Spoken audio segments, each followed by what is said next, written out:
자, 오늘 저는 여러분들과 함께 심령이 가난한 자는 복이 있나니 이런 제목으로 함께 은혜를 나누겠습니다.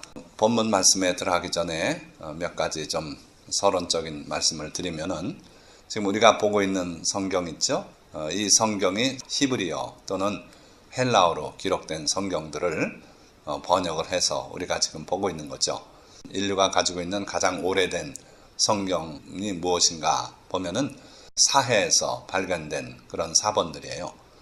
짐승의 가죽에다가 기록한 성경인데 기록된 연대가 기원전 한 200년 내지 300년 전부터 기원 후 100여 년까지에 걸친 그런 오래된 성경이죠. 이 성경은 사해 근처에 쿰란이라고 하는 지역이 있는데 거기에 동굴에서 발견된 성경들인데요. 자, 이게 발견된 의미가 뭐냐? 단지 오래된 게 발견됐다는 거냐? 아니고 그동안의 성경을 보면서도 이게 과연 실제로 기록된 그 성경과 일치하는 것인지 거기에 대한 큰 확신이 없었어요.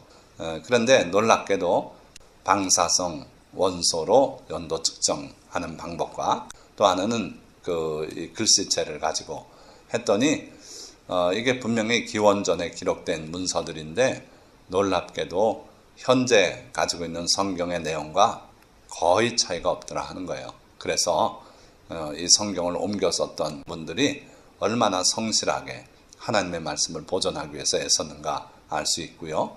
자, 그런데 누구나 히브리어를 읽을 수는 없고 또 헬라어, 고대 헬라어를 읽을 수는 없기 때문에 번역을 해서 쓰고 있는 것이 바로 영어 성경 그리고 또 우리 있는 우리말 성경이 되는 거죠. 이 영어 성경으로서는 가장 정평 있는 게 킹 제임스 버전이라는 영국의 제임스라고 하는 왕이 국력을 동원해서 학자들을 모으고 해서 원본을 바탕으로 정확한 번역을 이렇게 시도했죠. 이 킹 제임스 버전 말고도 영어 성경에 여러 번역들이 나와 있는데 대표적인 게 NIV, New International Version이라고 하는 거죠. 이 킹 제임스 버전과 또 NIV 두 가지가 가장 널리 쓰이고 있는데 둘의 차이점은 킹 제임스 버전은 이 원어를 단어 하나도 빼지 않고 단어를 살려서 번역하는 거예요. 그래서 이걸 word to word 번역이라고 합니다. 그런가 하면은 NIV는 이걸 읽어서 충분히 이해하고 그러고 나서 그 의미를 전달하는 거예요. 단어 하나하나에 신경 안 쓰고 그래서 어떤 면에서는 이 킹 제임스 버전이 진짜 원어 성경에 가깝다 할 수 있는 것이죠.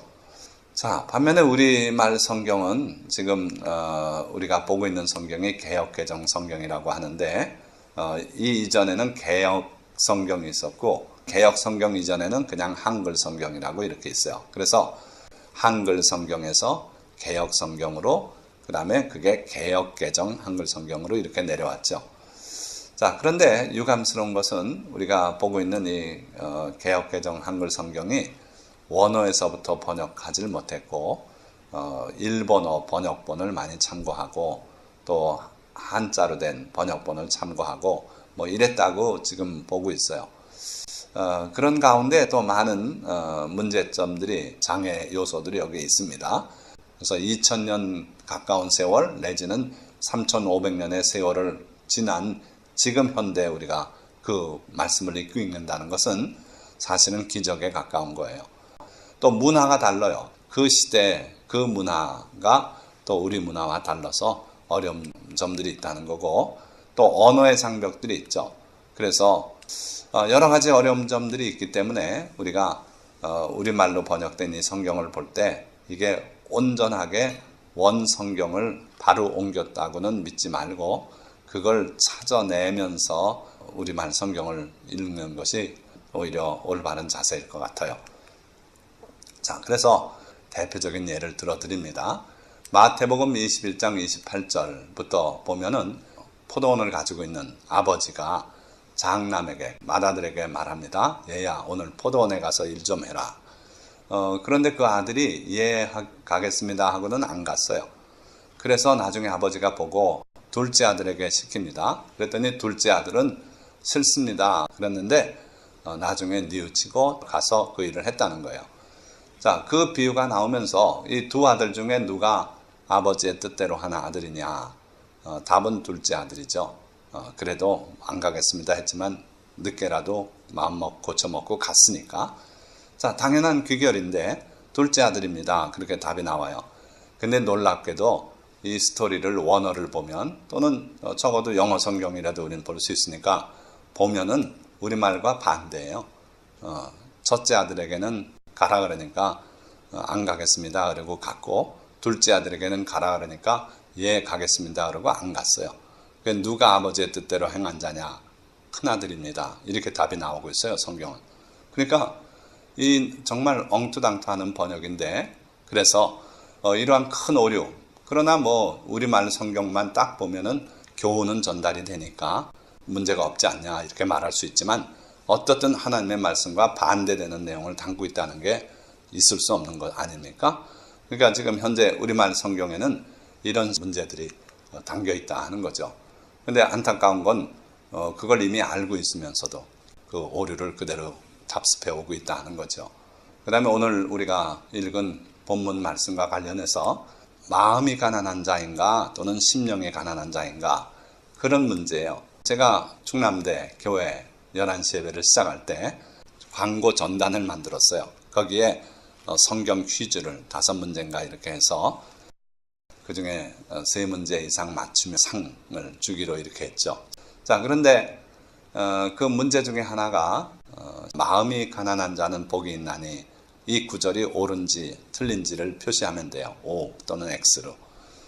그런데 저는 그게 당연히 틀린 성경 인용이다 해가지고 문제를 냈는데, 나중에 이런 제기를 했어요. 그거 마음이 가난한 자 아닙니까? O 아닙니까? 이거예요. 그래서 아닌데 심령이 가난한 자로 돼 있는데, 그랬더니 새번역 성경을 가져와서, 그분은 새번역 성경에 익숙한가 봐요. 그래서 보시라고 펼쳐주는데 보니까 새번역에는 마음이 가난한 자는 이렇게 돼 있어요. 그래서 제가 깜짝 놀랐는데, 왜냐하면 마음이 청결한 자는 복이 있다고 주님이 말씀했고, 첫 번째 구절은 심령이 가난한 자였어요. 그러니까 심령을 마음이라고 이렇게 잘못된 표현을 하고 있는 것도 보고 문제다 하는 생각이 들었어요.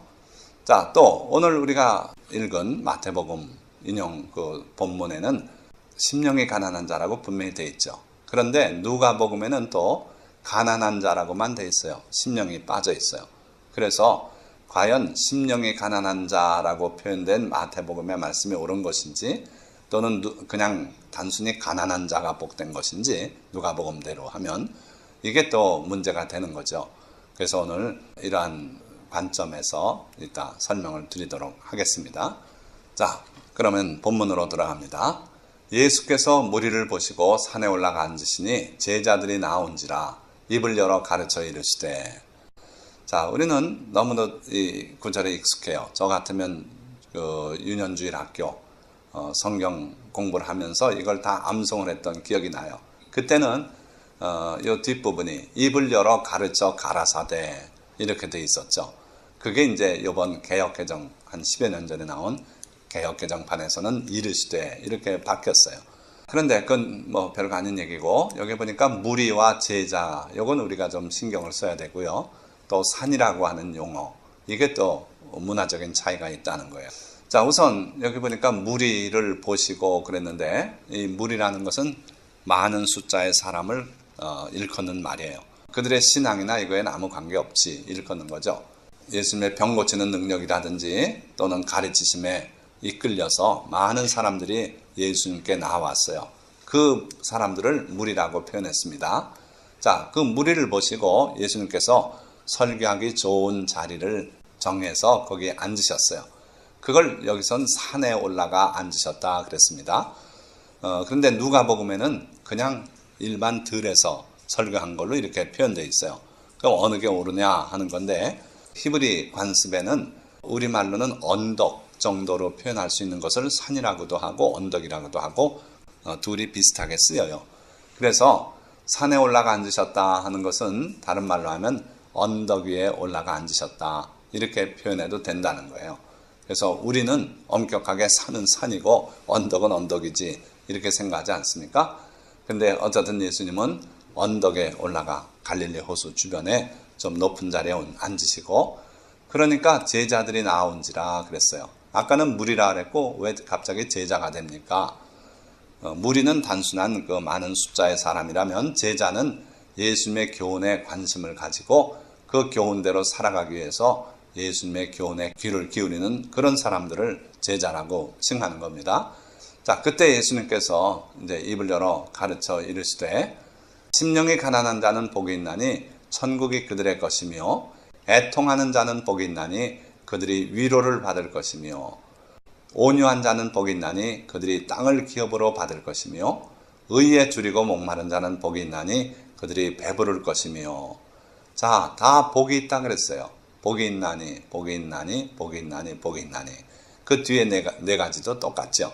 그래서 이 8가지 복 있는 유형을 주님이 말씀하시고, 또는 그리스도인들의 미덕, 8가지 미덕을 말씀하시면서 그런 미덕을 갖춘 사람은 복이 있다, 이렇게 말씀하는 거죠. 근데 여기 또 하나 눈여겨볼 것은, 심령이 가난한 자는 복이 있나니 천국이 그들의 것입니다. 이건 현재 꼴이에요. 이미 천국을 그들이 가지고 있다, 이런 뜻이고, 나머지 다른 내용들을 쭉 보면 미래형으로 되어 있어요. 그래서 위로를 받을 것이다, 또 기업으로 받을 것이다, 배부를 것이다, 쭉 그렇게 나가요. 자, 그리고 두 번째 그룹을 보면, 긍휼히 여기는 자는 복이 있나니 그들이 긍휼히 여김을 받을 것이며, 마음이 청결한 자는 복이 있나니 그들이 하나님을 볼 것이며, 화평하게 하는 자는 복이 있나니 그들이 하나님의 아들이라 일컬음을 받을 것이며, 의를 위하여 박해를 받는 자는 복이 있나니 천국이 그들의 것입니다. 이렇게 해서 8가지 복을 쭉 말씀하고 있어요. 자, 그러면 그 중에 첫 번째, 심령이 가난한 자는 복이 있나니 천국이 그들의 것이며, 이 내용을 우리가 좀 더 살펴보려고 하는 겁니다. 자, 여기 보니까 원어로는 마카리오이, 이게 뭐냐면 복이 있다는 뜻이에요. 그래서 이 성경 원문상에는 복이 있도다, 이걸 먼저 말씀하시고, 누가 복이 있는지 그 주어가 뒤에 나와요. 호이 푸토코이 토 푸뉴마티, 심령이 가난한 자는 복이 있다. 왜냐? 호티, because 아우토네스틴, 그들의 것이기 때문이다. 뭐가? 해 바실레이아 톤 우라논, 하늘의 왕국, 즉 천국이죠. 자, 심령이 가난한 자가 누리는 복은 천국이 그들의 소유가 돼요.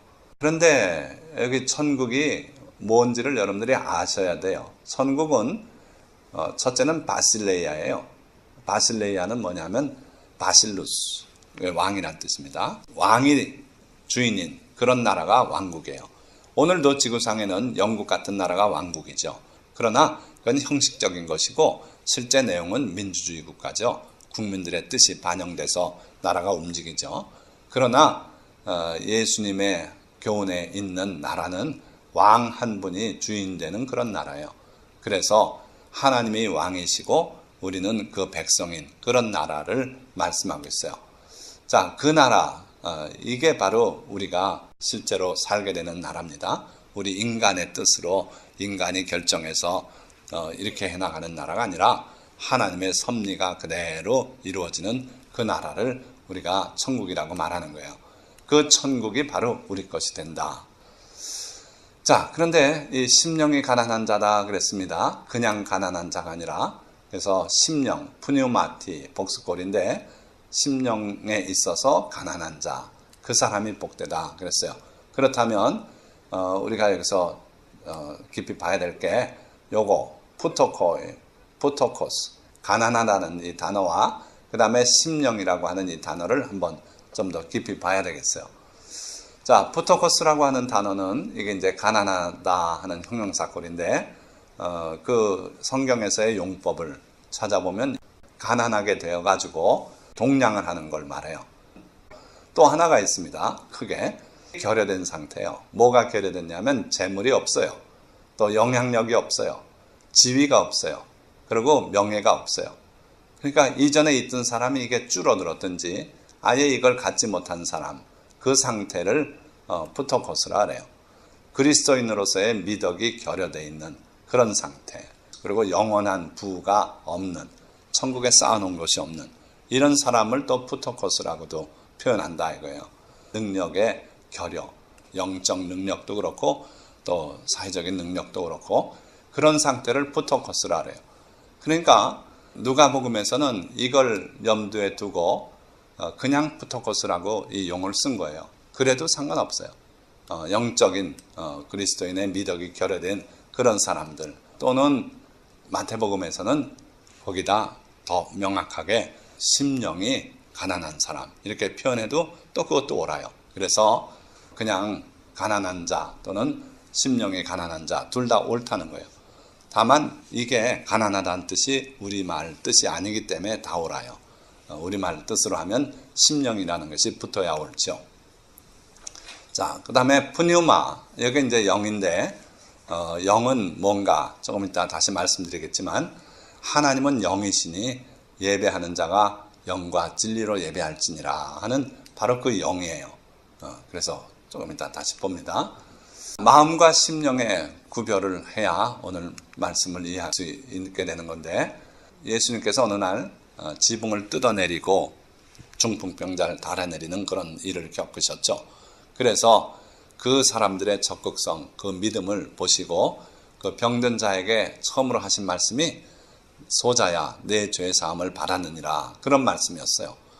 의외였죠. 주변의 사람들이 다 속으로 생각하기를 이 사람이 신성 모독을 한다. 어떻게 인간이 사람의 죄를 사하는가? 하나님 한 분 외에 누가 죄를 사할 수 있겠는가? 그런 생각들을 했어요. 그 사람들은 신학자들이고 서기관과 바리새인들이었어요. 그 당대 표현으로. 자, 그걸 예수님께서 아셨다 그랬어요. 저희가 속으로 이렇게 의논하는 줄을 예수께서 곧 중심에 하시고 이르시되 어찌하여 이것을 마음에 의논하느냐. 자, 여기 잘 보시면 예수님께서 아셨다 그랬죠? 아시고. 근데 중심에 하시고 라고 번역이 되어 있는데 그 중심이란 말이 바로 아까 봤던 푸뉴마예요. 영이에요.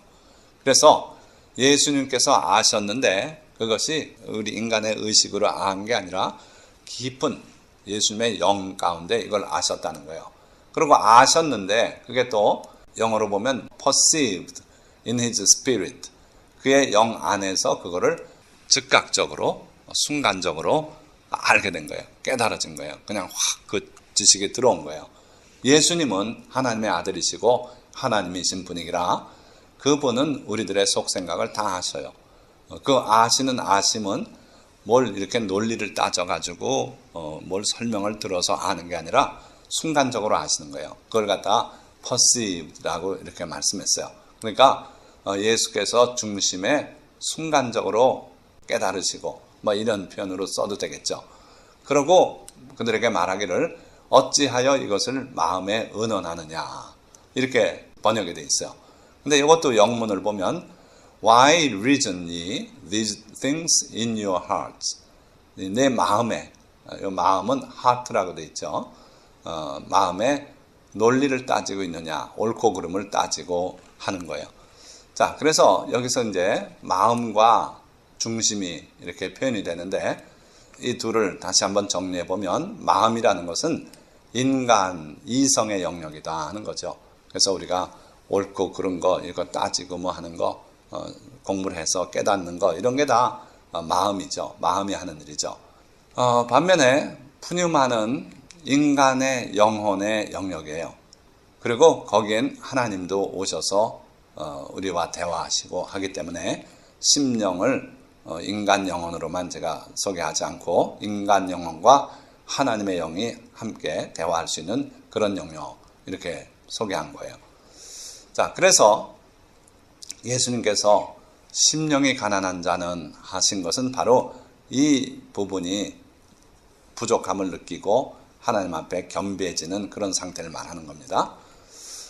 자, 그렇다면 무엇이 심령의 가난을 가져오는가? 누가복음에는 그냥 가난한 자는 그랬죠. 그러니까 그 가난하다는 것은 물질적 가난도 의미하기 때문에 그러면 실제로 물질적 가난이 우리 심령의 가난함을 가져오는가? 그럴 수도 있고 안 그럴 수도 있어요. 항상은 아니에요. 많은 경우 물질적으로 부한 사람은 심령이 가난할 수가 없어요. 그래서 예수님께서는 부자는 천국에 들어가기가 어렵다 그러셨어요. 그러면 반대로 물질적 가난은 심령의 가난을 가져오는가? 그럴 수도 있지만 항상 그런 건 아니다. 예를 들어서 가난한 가운데 자라났다 그럽시다. 그럼 그 사람이 심령이 가난해서 천국을 소유하고 사는가? 아니고 원망하고 불평하고 탄식하고 자포자기하고 곁길로 나가는 사람도 많아요. 가난 때문에. 그래서 물질적 가난이 반드시 심령의 가난을 가져오는 건 아니다 하는 걸 알 수 있고요. 자, 좋은 예로서 야곱을 생각해 보시기 바라요. 야곱이 하나님의 복을 받겠다고 자기가 장자가 되겠다고 해서 팥죽 한 그릇으로 자기 형 에서, 쌍둥이 형이지만 에서의 장자권도 사고 아버지에게 속이고 자기가 에서라고 말하고 축복 기도도 받고 그래가지고 집안에 분란이 일어났죠. 형이 분노해서 야곱을 죽이려고 했고 야곱은 그래서 외삼촌 집으로 피신할 수밖에 없었어요. 가서 얼마 있다 돌아오려는 생각을 하고 갔는데 세월이 20년이 흘렀어요. 그 사이에 물질적 부를 이루었어요. 가축, 당시에는 가축이 물질의 부의 상징인데 가축 떼가 숫자가 많아서 나중에 4떼로 나눠서 관리를 해야 될 정도로 그렇게 물질적 부도 이뤘어요. 그런데 고향으로 돌아오는 길에 자기 하인들을 먼저 보냈더니 형이 분노해서 400명의 군사를 이끌고 달려오고 있다 이거예요. 그 소식에 야곱은 두려워서 자기 아내와 자식들과 가축을 4떼로 나눠서 앞세워서 야복강을 건너 보내고 그리고 자기는 그 강 건너에 홀로 남아서 밤을 지새고 있었어요. 그때 어떤 사람이 하나 나타나서 천사입니다. 야곱과 씨름을 벌려요. 그때 야곱은 그 많은 물질적 부를 이루었음에도 불구하고 자기가 부족하다는 걸 알았어요. 하나님의 도움 없이는 살 수 없다는 거, 이걸 깨닫고 하나님의 축복을 받기 위해서 그 사람과 씨름하면서 놔주질 않아요. 내게 축복하지 아니하면 가게 하지 아니하겠다고 하면서 결국은 축복을 받고 맙니다. 그러고 나서 강을 건너게 돼요. 자, 여기서 보면 물질적 부는 그는 이미 이루었어요. 야곱은. 그럼에도 불구하고 하나님의 복을 자기가 참된 복을 받아야만 되겠다고 그렇게 심령이 그랬어요. 마음이. 자, 그러니까 이게 바로 심적 가난함, 이걸 말하는 거예요. 두 번째 예는 하나님의 임재 앞에 선 이사야인데 이사야 선지자는 우리가 이사야서를 보면은 너무도 소중한 그런 하나님의 예언 말씀들을 받아서 기록한 그런 선지자죠. 그런데 막상 그 이사야가 하나님 앞에 섰을 때의 모습, 이사야 6장에 기록되어 있어요. 우시야 왕이 죽던 해에 내가 본즉 주께서 높이 들린 보좌에 앉으셨는데 그의 옷자락은 성전에 가득하였고 이렇게 말씀해요. 그때에 이사야가 하나님을 배워보게 돼요. 하나님을 환상 가운데서 보는데 주께서 높이 들린 보좌에 앉으셨는데 그의 옷자락은 성전에 가득했다 그랬어요. 그러고 보니까 그 주변에 스랍 천사들, 하나님을 옹이하는 천사들이 있는데 6날개를 각각 가지고 2날개는 얼굴을 가리고 2날개는 몸을 가리고 2날개로 날면서 하나님을 찬양하는 거예요. 거룩하다 거룩하다 하면서 찬양하는 그 모습을 보고 이사야가 외치는 부르짖음이 이거였어요. 화로다 나여 망하게 되었도다.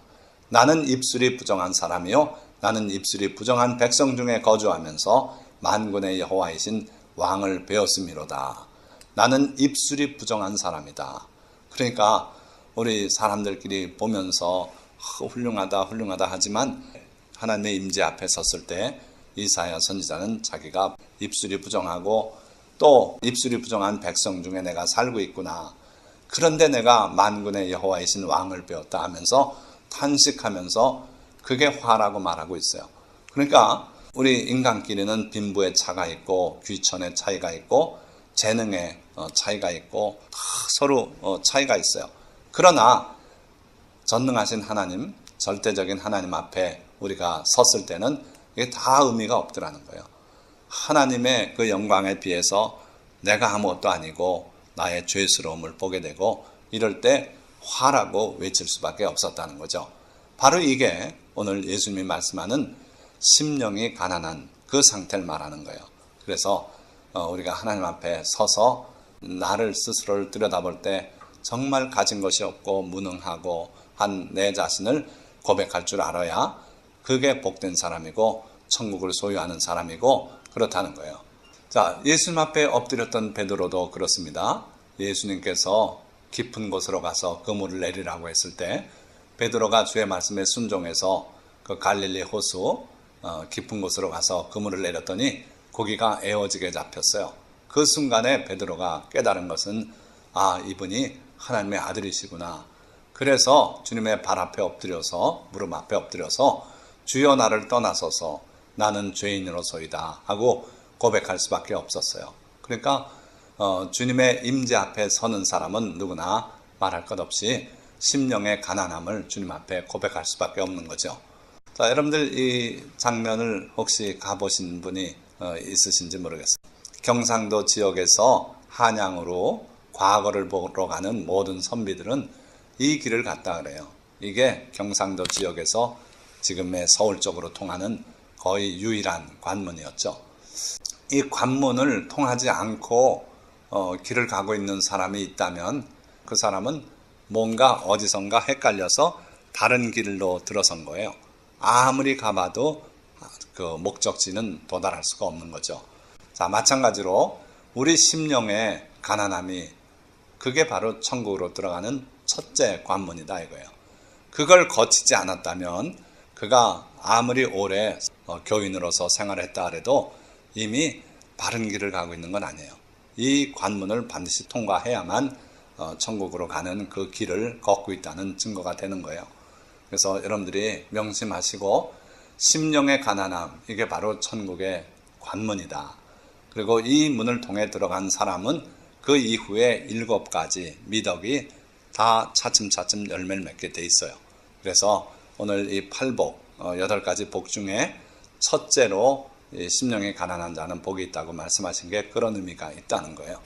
자, 여기 보면 예수님께서 소아시아에 있는 7교회에 보낸 편지 중에 마지막 교회, 라오디게아 교회의 사자에게 보낸 내용이 이래요. 자, 네가 말하기를 나는 부자라 부요하여 부족한 것이 없다 하나 내 공고한 것과 가련한 것과 가난한 것과 눈먼 것과 벌거벗은 것을 알지 못하는도다. 우리 마음이 부하고 실제로 물질적으로는 부를 이루면 많은 경우 이런 상태에 빠지기 쉬워요. 그래서 나는 부자다 스스로 그렇게 외치고 부유하여 부족한 것이 없다고 외친다는 거예요. 이 사람은 재물 외에는 어떤 것도 바라보질 않아요. 요구하질 않아요. 그래서 재물을 얻었으니 부족한 것이 없다 이렇게 말하지만 영적으로 주님이 판단하는 것은 너는 공고한 자다. 그리고 가련하다. 불쌍하다. 그리고 넌 실제로는 가난한 자다. 영적인 미덕이 없다 이거예요. 아무것도 없다. 넌 눈 멀었다. 영의 세계도 보지 못하고 하나님이 하시는 일도 볼 줄 모르는 그런 눈먼 자다. 그리고 너는 벌거벗었다. 이 성도의 착한 행실이 의복이라 그랬어요. 세마포옷이라 그랬어요. 따라서 벌거벗었다는 것은 너 착한 행실이 아무것도 없다 그런 뜻이에요. 그러니까 물질적인 부자로서 자기는 부자고 부족한 것이 없다고 말하지만 영적으로 보니까 이렇다는 거예요. 다시 말하면 심령이 가난해서 자기가 이런 상태인 것을 깨닫고 탄식하고 하나님께 고백하기 전에는 우리는 이런 상태에 빠져 있다는 거예요. 물질적으로는 부유할지라도 그렇다는 겁니다. 그래서 이러한 물질적인 부를 가지고 있는 부자들은 천국 들어가기가 어렵다고 주님은 분명히 말씀했어요. 내가 진실로 너희에게 이르노니 부자는 천국에 들어가기가 어려우니라. 얼마나 어렵습니까? 내가 다시 너희에게 말하노니 낙타가 바늘기로 들어가는 것이 부자가 하나님의 나라에 들어가는 것보다 쉬우니라. 부자는 천국 가기가 보통 어려운 게 아니다는 거예요. 자, 그래서 주님은 우리에게 해결책을 제시하고 있어요. 내가 너를 권하노니 내게서 불로 연단하는 금을 사서 부요하게 하고 흰옷을 사서 입어 벌거벗은 수치를 보이지 않게 하고 안약을 사서 눈에 발라 보게 하라. 3가지를 권유하고 계신데 첫째는 불로 연단한 금을 사라는 거예요. 이거는 믿음을 말해요. 시련을 겪어서 다져진 주님을 체험하고 해서 다져진 그 믿음을 불로 연단한 금이라 그러셨어요. 그러니까 내가 물질은 있지만 믿음이 없지 않냐. 나한테서 믿음을 사거라. 그래서 실제로 부유한 자가 되라. 영적으로.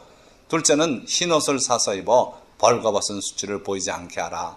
착한 행실로 내 벌거벗은 모습을 가려라. 주님은 늘 우리에게 행실을, 착한 행실, 선한 행실을 하라고 권하고 계신 거예요. 셋째는 안약을 사서 눈에 발라 보게 하라. 영적으로 내가 각성해서 하나님이 하시는 일도 깨닫고 성경도 이해하고 이런 사람이 되라는 거예요. 이 첫 번째 관문에 들어간 사람은 바로 이어지는 미덕이 두 번째, 애통하는 거예요. 자기가 하나님 앞에 가난한 것을 깨닫고 나면 당연히 하는 것이 애통하는 거예요. 가슴을 치고 통회하면서 우는 겁니다. 그래서 이사야 선지자도 결국은 화로다 하면서 하나님 앞에 통회하는 그런 모습을 보인 거예요. 그래서 애통하는 자는 복이 있나니 그들이 위로를 받을 것입니다. 하나님께서 그를 위로하고 그에게 부족한 것들을 채워주시고 능력도 더하시고 이러실 줄 믿습니다. 자, 그렇다면 우리는 무엇을 애통해야 하는가? 바로 이사야 선지자처럼 화로다 나여 내 모습 때문에 애통할 줄 알아야 돼요.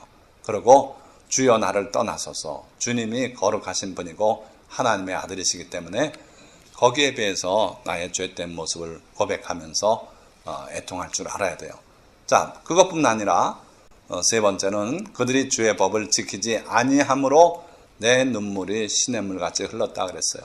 시편 119편에 주변의 사람들이 다 하나님의 계명을 버리고 하나님의 법을 무시하고 마구 사는 모습을 보고 그게 안타까워서 울었다 그랬어요.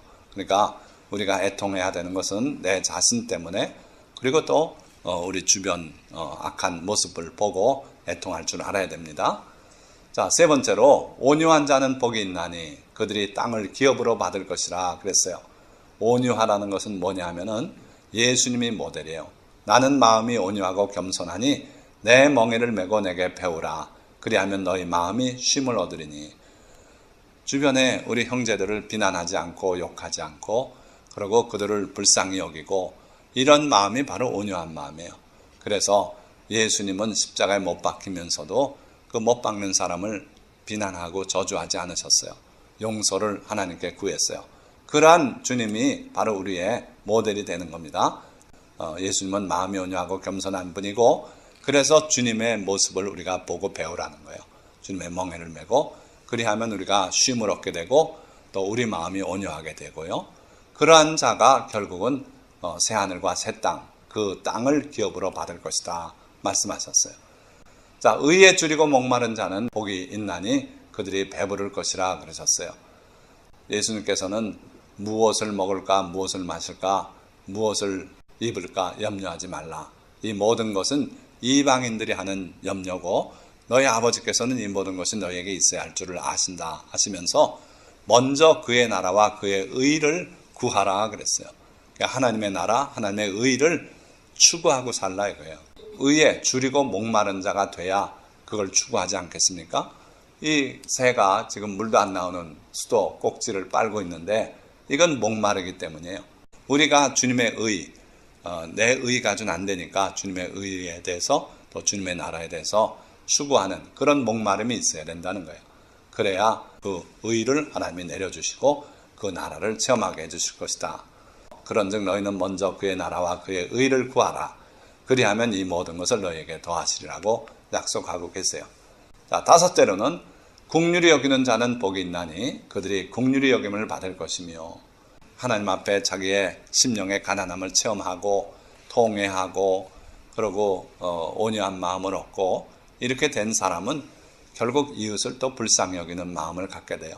그래서 긍휼히 여기는 그런 자가 되고 하나님께 또 긍휼히 여김을 받게 되는 복을 누리겠다 이거예요. 자, 예수님께서는 너희가 사람의 잘못을 용서하면 너희 하늘 아버지께서도 너희 잘못을 용서하시려니와 너희가 사람의 잘못을 용서하지 아니하면 너희 아버지께서도 너희 잘못을 용서하지 아니하시리라. 용서를 말씀하고 있어요.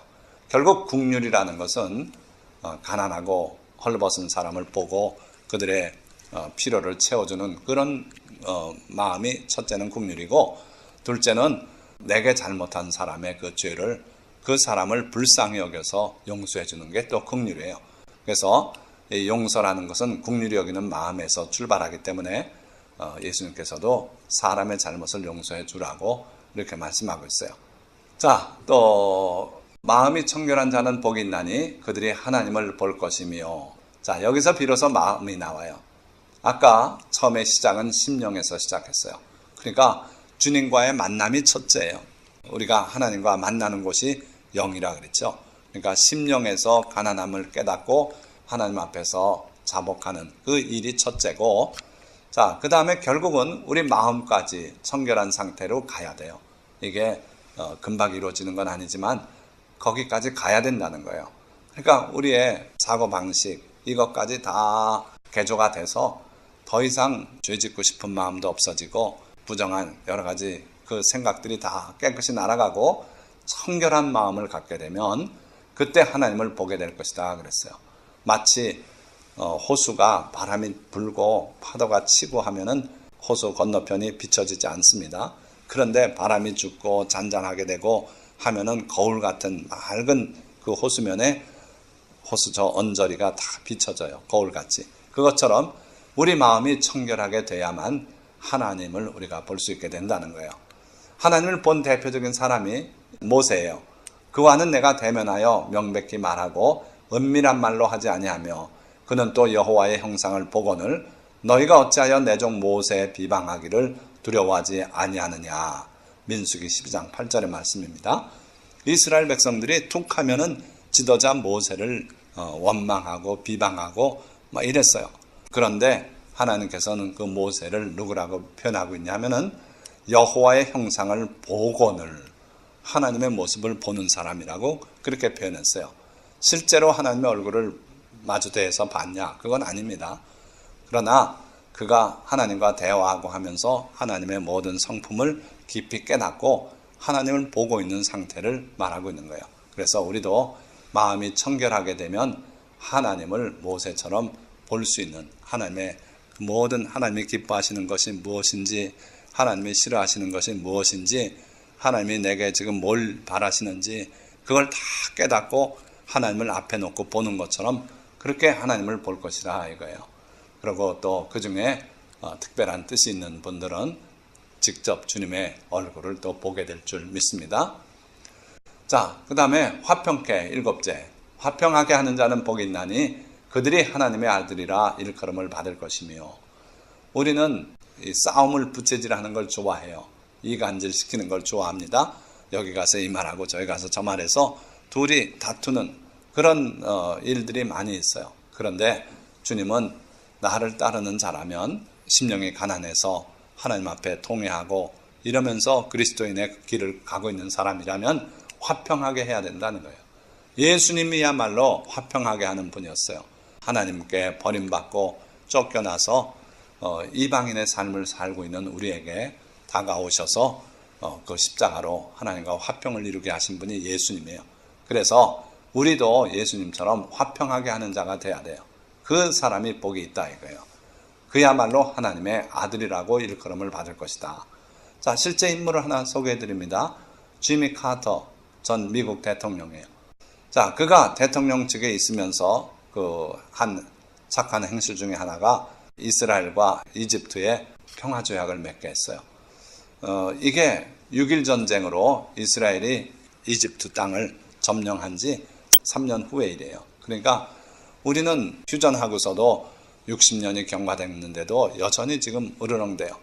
그런데 전쟁하고 3년 만에 평화를 이루게 했어요. 지미 카터 대통령이 굉장한 노력을 해서 했던 거예요.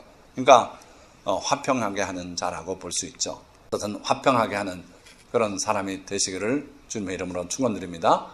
자, 마지막으로 의를 위하여 박해를 받은 자는 복이 있나니 천국이 그들의 것입니다. 의라는 것은 하나님의 의를 말하는데 하나님의 나라 또는 하나님의 의를 위해서 박해를 받은 자는 복이 있다. 천국이 그들의 것입니다. 그런데 이 번역은 참 정확한 번역이에요.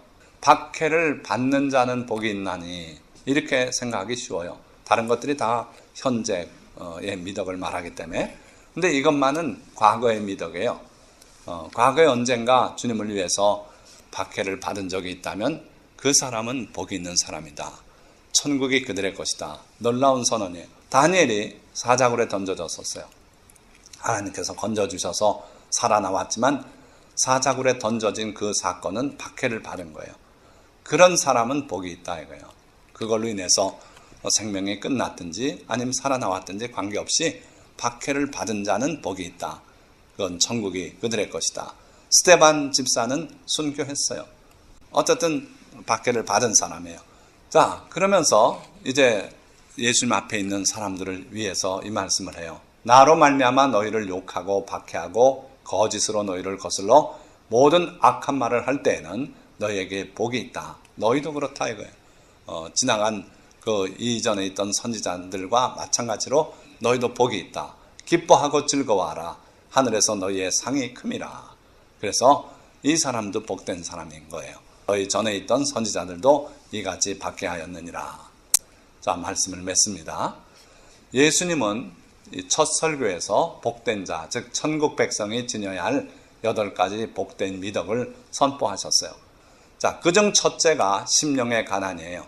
이는 하나님의 임재 앞에 섰을 때 뼈저리게 느끼는 그런 영적, 존재적 가난, 즉 겸비함을 말해요. 그래서 이사야 선지자가 화로다 나요 이렇게 외쳤던 것처럼 하나님의 임재 앞에서 뼈저리게 느낀 영적, 존재적인 가난함을 말하는 겁니다. 이게 바로 천국의 첫째 관문이에요. 이걸 통해서 들어가지 않는 사람은 다 헛일하고 있는 거라고 볼 수 있어요. 언젠가는 이 첫째 관문을 통과해야만 돼요.